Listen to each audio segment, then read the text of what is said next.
और डिप आता है। लेकिन सर आपने ये टच अपॉन किया कि ट्रम्प साहब ने धमकी दी है अपनी ही आईटी कंपनियों को कि भाई आप भारतीयों को अब हायर करना बंद करें।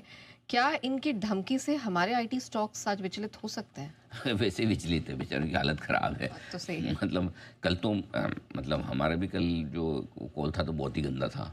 जो कोफोर्ज में मैंने बाय कॉल दिया, मतलब मुझे लगा नहीं कि कोफोर्ज इतना ख़राब भी कर सकता है। वो तो अच्छी बात ये है कि सीधा इतने गैप से खुला कि शायद ही लोगों ने किसी ने बाय कॉल ट्रिगर किया हो, और किया भी हो तो मैंने तुरंत ही खुलते 9:15 9:16 पे बोला भी कि स्टॉप लॉस ट्रिगर कर दीजिए, क्योंकि जिस हिसाब से एकदम से नीचे खुला है कुछ तो गड़बड़ है नंबर। इवन परसिस्टेंट नंबर उतने ख़राब नहीं थे, लेकिन जिस तरीके से, यानी कि बेसिकली आईटी कंपनियों को लेकर बाजार का मूड माहौल बिगड़ा हुआ है। ऊपर से ये ट्रम्प की धमकी सेंटीमेंट ख़राब करने वाली है। अच्छे रिजल्ट आ रहे हैं लेकिन टिक नहीं पा रहे हैं। सो आई थिंक अच्छा, एम्फेसिस आज रिजल्ट है। अब एम्फेसिस के रिजल्ट में भी आप ऐसे ढूंढने जाओगे तो कोई ऐसी खराबी ढूंढ नहीं पाओगे। लेकिन अब क्या है, आपको टिके रहने के लिए भी तोड़ फोड़ रिजल्ट चाहिए। अब ऐसे देखा जाए तो इन्फोसिस के नतीजे में क्या खराबी थी बेचारे ने, अच्छी ही तो दिए रिजल्ट। पूरे आईटी स्पेस की सबसे बढ़िया रिजल्ट है, गाइडेंस भी ऊपर रखा। लेकिन अभी वो आईटी को लेकर मूड खराब तो वैसे देखा जाए तो कौन सा कल से आपको वीज़ा मिलना बंद हो जाएगा और जो है उनको वापस भारत भेज देंगे। लेकिन सेंटीमेंट खराब होता है तो थोड़ा सा सावधान तो रहने की बात है। ऑलराइट। सर बड़े गैप से खुलेंगे जिसके संकेत तो पूरे पूरे दिख रहे हैं, तो ये खरीदारी करनी चाहिए? मेरा मानना सिंपल है, अगर मैं 25,900 के आसपास और 24,900 24,925 के आसपास खुलता हूँ तो मैं वहाँ पे बेचने के बजाय खरीदने का सोचूंगा, लेकिन स्ट्रिक्ट स्टॉप लॉस के साथ, और वो मेरा 24,800 के नीचे का होगा। मतलब अगर मैं 24,925 खुल जाता हूँ 100 सवा 100 के नीचे, मुझे नहीं लगता इतना नीचे खुलेंगे ऑनेस्टली।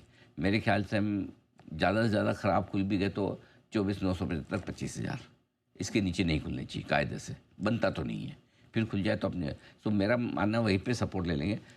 लेकिन जितना ज़्यादा गैप से खुले उतना बेहतर खरीदने ही है, तो क्योंकि कम गैप से खुलेंगे तो वो तलवार लटकी रहेगी एक बार गिरने की, एक बार में जो होना हो जाए। तो अगर 24,900 के आसपास आता है तो वहाँ खरीदारी का मौका मिलेगा। एक चीज़ क्लियर है, जिस तरह का मूड माहौल है, स्टॉप लॉस जरूर लगा के ट्रेड करें। कभी भी रेंज नीचे तोड़ दे तो आपकी सेफ्टी होनी चाहिए, नहीं तोड़े तो वापस रिकवरी को एंजॉय कीजिए। ठीक है।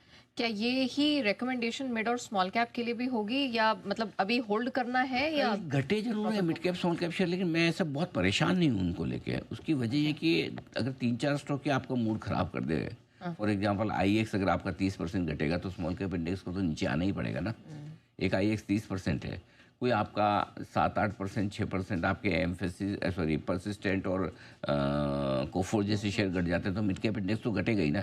सो आई थिंक थोड़ा स्टॉक स्पेसिफिक वाली किसी किसी काउंटर में अगर जरूरत से ज़्यादा हो जाती है और उससे इंडेक्स कमज़ोर होता है तो उतना नहीं है। कई सारे स्टॉक कल आपको ऐसे मिलेंगे जो बढ़िया मजबूत है। आज देखो पेटीएम कल 1100 के ऊपर जाके बंद हो रहा है। जो अच्छे हैं वो बहुत अच्छे हैं, ऐसा कोई ऐसी समस्या नहीं। कई सारे स्टॉक्स हैं जो बढ़िया कर रहे हैं। सो आई थिंक इंडेक्स को लेकर मैं अभी तक चिंतित नहीं हूँ, अलर्ट हूँ, सावधान हूँ, चिंता नहीं है। ठीक है, डन। सर फिर क्यू